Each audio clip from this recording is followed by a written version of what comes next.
Did Imperial Japan's actions in China during World War II help set the stage for the communists to win the Civil War after World War II? Yeah, pretty much. You see, Japan killed about 20 million Chinese people. Some numbers go as high as 37 million, but personally I lean a little bit more towards the 20 million. That's the one I've heard more often and from more reputable sources. So that's the number I'm going with. 20 million. That's not all soldiers, and it's not all civilians either, but more civilians than soldiers, actually, so that's an important fact.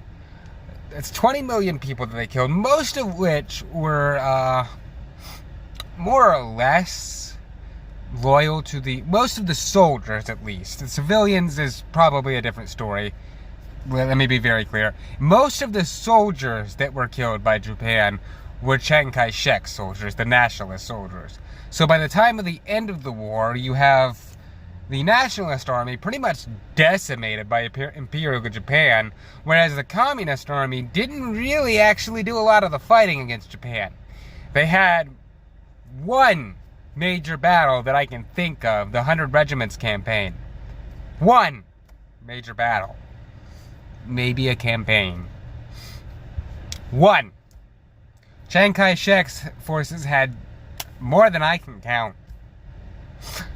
What I'm saying is that the communists absolutely took advantage of this situation, avoided fighting the Japanese as much as possible, despite their proclamation nowadays that they did a lot to fight the Japanese, and that Chiang Kai-shek's forces were all buddy-buddy with them. No, don't get it wrong, don't get it twisted. Don't let the communists lie to you. Okay? Now, were there collaborationists, nationalists? Yes.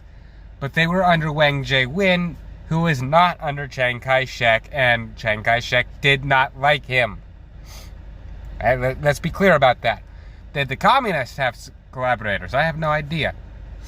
I don't think so. They might have, but I don't know. I do know that a lot of them spent a long time in the mountains not fighting the Japanese, letting Chiang Kai-shek's forces fight the Japanese. Which in turn leads to the situation we get in the Civil War, with the communist Chinese winning and Chiang Kai-shek's army fleeing to Taiwan. So now we have two Chinas today. Taiwan, real China, and the illegitimate communist China.